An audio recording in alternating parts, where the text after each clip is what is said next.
Welcome to the Susan Brender Show. It's all about you, featuring shows on health and wellness, the performing arts, politics, and people who inspire you to be your very best. And now, here's Susan Brender. I'm Susan Brender, and this is the Susan Brender Show. Today I'm interviewing Bernie Furspan. He's the managing partner of the Metropolitan Room. Now, let's give you a couple of indications of what people think of it. Now, Stephen Holden of the New York Times said, "This Flatiron class act aims to revive the golden age of cabaret as up-and-coming stars and renowned performers alike take the stage in an intimate room with great acoustics run with professionalism by a gracious staff." I want to welcome to the show Bernie Furspan, who is a real inspiration to me because he's doing something that I always wanted to do, run a club. Wow. Now, Bernie, let's start with where you were born. You were born in Israel. You were bred in the Bronx. You were reared in Brooklyn. Grew up on Long Island. Now, it's like you were a regular guy, and now I think you're quite remarkable. That's a good question. A lot of people ask me that question, and they don't see the connection. But there's a big connection between all the things I've done in the past and what I do now. And what I do now is pretty much the culmination of all my previous experiences and all my skill sets, which includes management, business organization, marketing, customer service. They all kind of come together in this unique little place here called Metropolitan Room. And what we're trying to do is to create an incredible experience for not only our performers but the guests, so that they remember the club as an awesome experience. It's not just a nightclub. It's not just theater. It's an experience. It's a New York City experience that's a cross-section of the majority of genres that's out there right now. Now, Bernie, it's not often that people who are in business, in fact, you were in the chiropractic business. Yes. You had your own practice. Yes. Now, how did you become a managing partner of a cabaret club? I mean, that's quite a difference. Well, it's again, there's a lot of similarities in that the way I treated my patients with respect and tried to make a serious subject fun and try to get a message across to the world about what chiropractic is similar to what I'm trying to do with cabaret, trying to get the message out what cabaret is. It's very similar. And also was a stand-up chiropractor in a way, because I was always kidding around with my patients. And the transition from that practice to marketing and then to stand-up comedy, I took stand-up comedy classes because I wanted to improve my public speaking skills. And at the same time, I got to know a lot of the people in the entertainment business, including Gotham Comedy Club, right, who later talked me into considering purchasing the Metropolitan Room. So it really went from one thing to the other. It was really smooth transitions, and one thing led to the other, and it made a lot of sense that I'm back in business and running sort of like a practice in a way, treating our customers like I treated my patients, with respect and education. We like to educate our customers here. Mm-hmm. And give them the best possible customer service they can possibly have. Okay, so now you're saying that there is a connection between the chiropractic profession and owning a cabaret club. Now, I want you to tell our audience what it's like to own a business where you have to struggle to really make a living. Am I right? Yes. Explain to me and explain to the audience if you have that kind of pressure. Is it worth it? I mean, you could have had this chiropractic profession and made a very good living, but now you're in a very competitive and very difficult business. Okay, so it's really not much different. The chiropractic practice was also very competitive. I competed with orthopedic surgeons and neurologists and other chiropractors in the community and massage therapists and physical therapists. There was always competition. The thing is that I had a very lucrative practice. It was one of the largest practices in the country. I also hosted a TV show on cable for 12 years called To Your Health. So I had a very lucrative, very busy practice. I worked 7 days a week. So it's not like I could have made money. I made the money. I invested my money in real estate and other projects. And so I didn't need to continue to work at that pace at 7 days a week.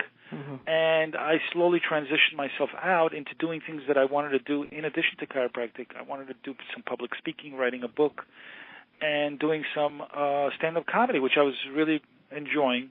Mm-hmm. And I ended up somehow, it was an easy transition into running this business. And I brought all those skill sets with me to run this business. It's almost like an extension of the chiropractic practice. And it's not, so I want to reframe your question, and that is it lucrative to be stressed out by running this kind of a business? Well, if we can reframe that by, I don't really get stressed out. So I don't get stressed out, and if you know how to run a business, you can make it profitable and keep it in the black.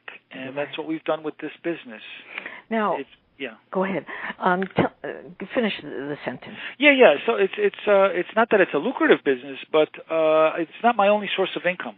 Mm-hmm. So it's not, if you're in a great position when you don't have to depend on something for income, sure. Because then you work out of desperation when things don't work out because there's no other income. So if you have multiple sources of income, it's not an issue, and you're having more fun. It's all about having fun. So if you can come from the point of having fun in a business, you're actually making money. So we're making money because we're not acting out of desperation. Now, you must have a lot of stories.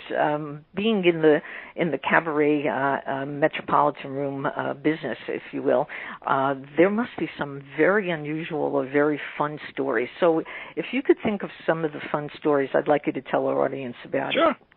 Okay, when I first got into the business, one of the first acts that was booked here was Barb Younger.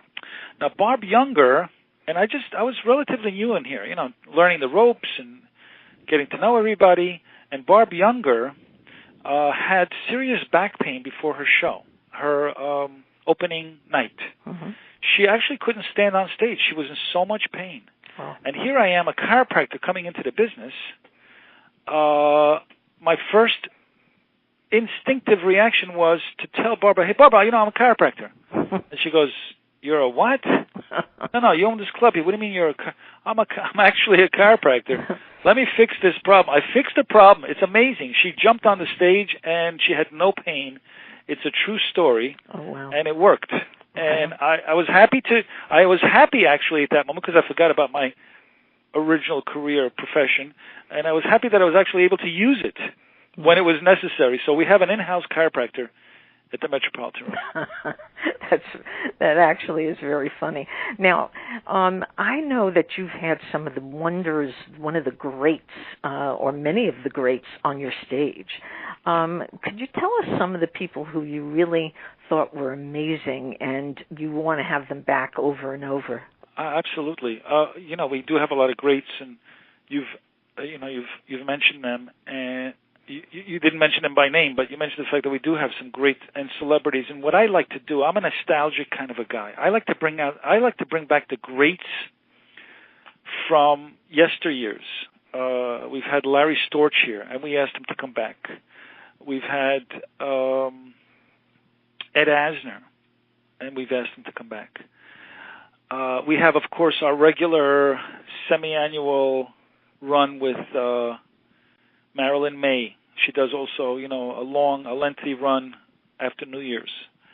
And, and then, of course, Annie Ross, who's here every week, and who we are privileged to have every week on Tuesday at 9:30. She has her quartet here, and it's a wonderful show. Mm-hmm. Annie Ross goes all the way back to the Little Rascals, and she's a legendary jazz singer-songwriter and a brilliant human being. Right. So I'm a nostalgic kind of a guy. We like to bring back some of the old stuff, as well as balancing it out with a lot of new acts, a lot of young performers to bring in a new audience who really appreciate this type of entertainment, this intimate theater, nightclub type of entertainment. And more recently, we've brought in a few guys, one in particular that I think about, that are crooners that are like Frank Sinatra, Dean Martin. Oh. And they're amazing. There's one young kid who's 20 years old, and his name is Charlie Pavaromo, And he's going to be big one day. I can sense it. We want to support him. He's a natural, raw talent. And when he's up there, he sings like young Frank Sinatra. Sounds like him, too. And he looks like him, no less. But the thing is that he brings in a young audience, and they love and appreciate this genre. So it's not dead and it's not dying. We're reviving cabaret right here. Now, could you define what cabaret is? Sure. Okay, go ahead. That's a good question. A lot of people are confused about what it really means. Some people think it's like the Liza Minnelli, a Broadway show. Some people think it's a burlesque. But what it really is it's not really a genre. It's the type of environment that you're in. Cabaret is an old European style live entertainment form.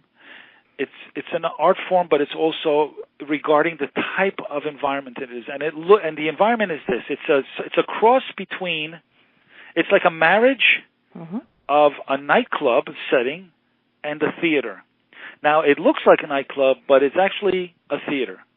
And why is it a theater? Because it's not like a nightclub where you walk in anytime you want and have a conversation with your friends. It's actually showtime. There's a 7:00 showtime. You have to be in the room.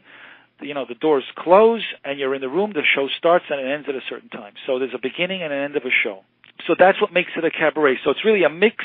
It's a cross-section between a hybrid of a theater and a nightclub. And it's intimate. That's what makes it. That's the third element of it, is that it's intimate, whereas a theater, they're talking into space. You know what I'm saying? They're looking out into the audience, nobody in particular. But a cabaret, what makes it really special is that they're making eye contact, they're touching, and they're looking, and they're looking around the room, and they're making eye contact with the people in the room as if it's their living room. And that's what makes it a cabaret. That is totally the definition of what cabaret is.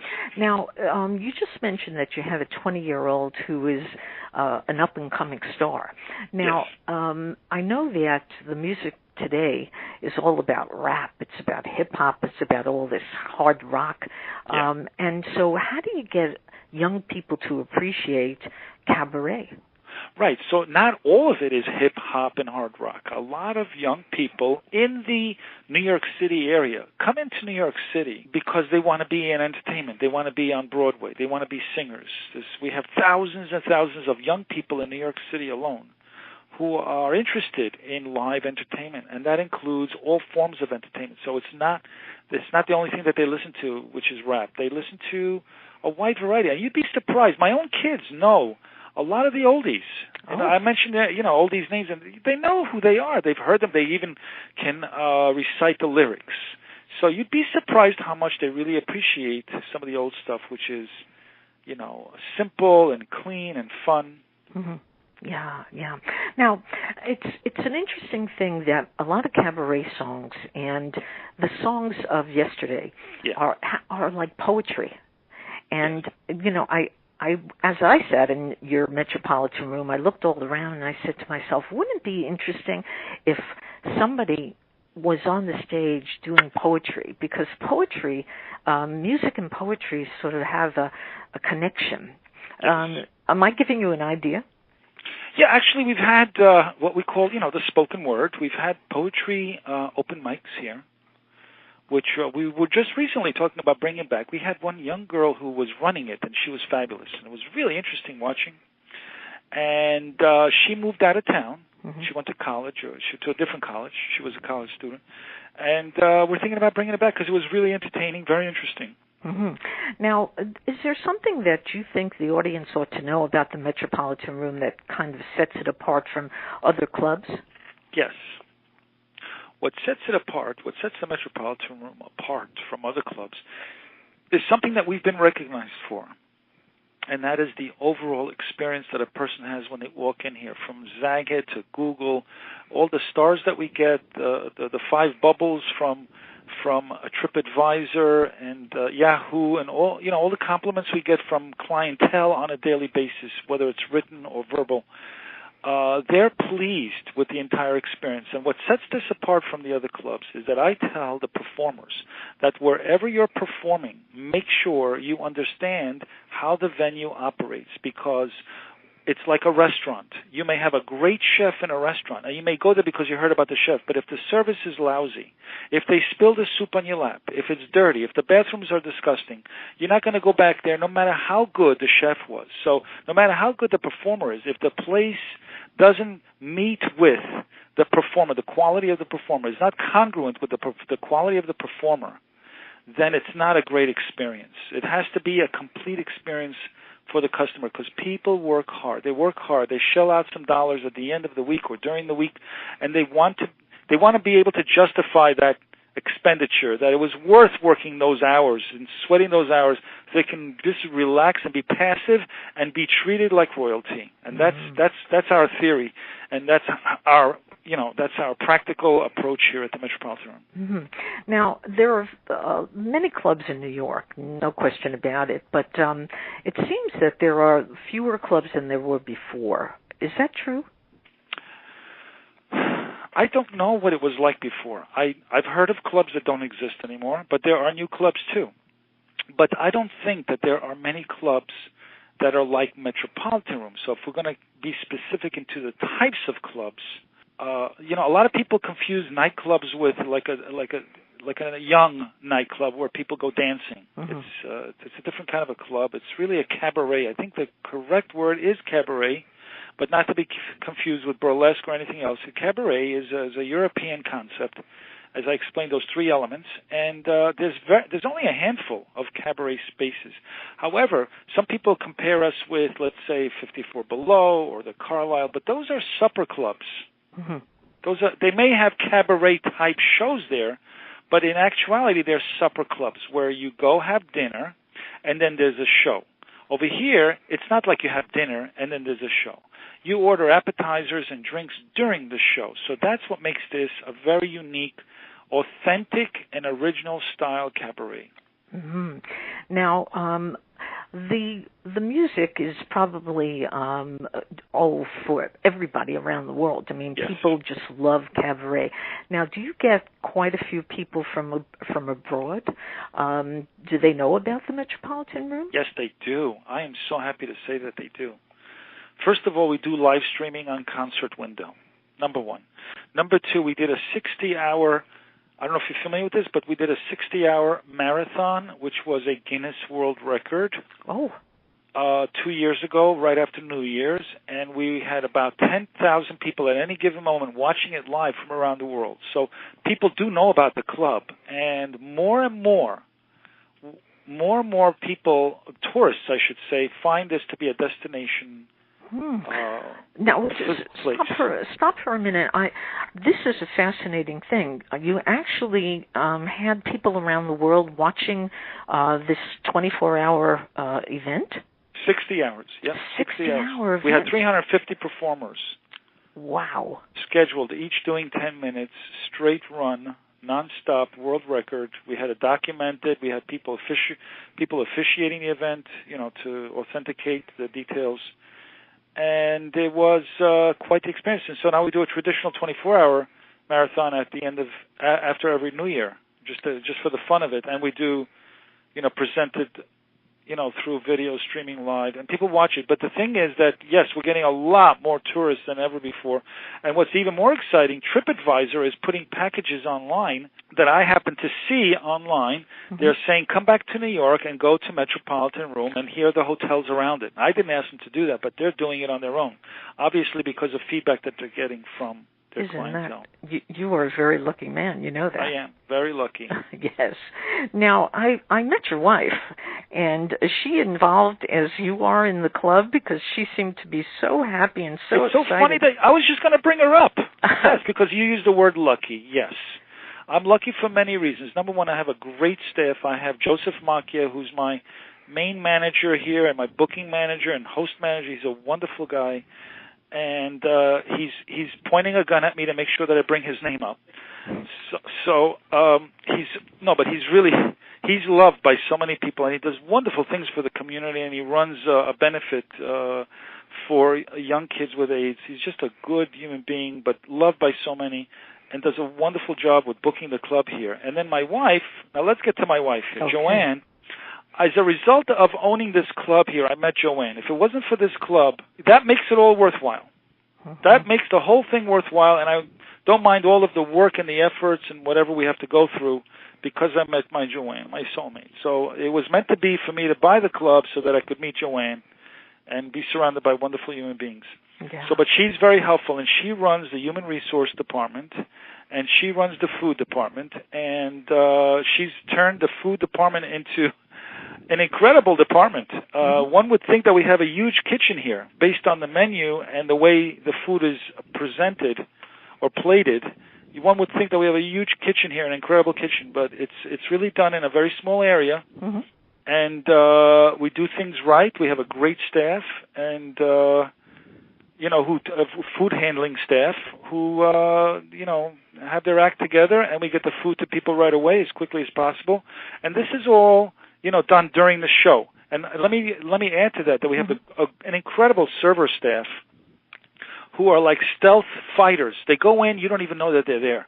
They're dressed in black. They don't interrupt the show. You don't even know. You say, wow, how did the drink get in front of me? You don't even remember how they got in front of you. But they're so good and so swift at getting food in and drinks out very quickly without interruption. And I have the best staff in the world.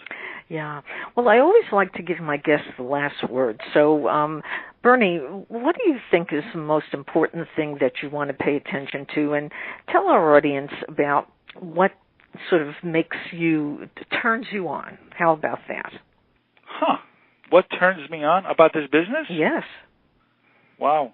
I'll tell you what turns me on about this business. I'll tell you what. It's sitting in the back of the room and watching people have a great time. That's what turns me on. Joanne knows that. I love watching people having a great time and being anonymous and just watching them. It makes me happy that we had some impact on people's lives because it's not a friendly world all the time. It's not a positive world all the time. But this little oasis, the Metropolitan Room, people come here to get a happy moment, to improve the quality of their life. Yes. And that's what makes me happy. That's what turns me on. And that's the truth.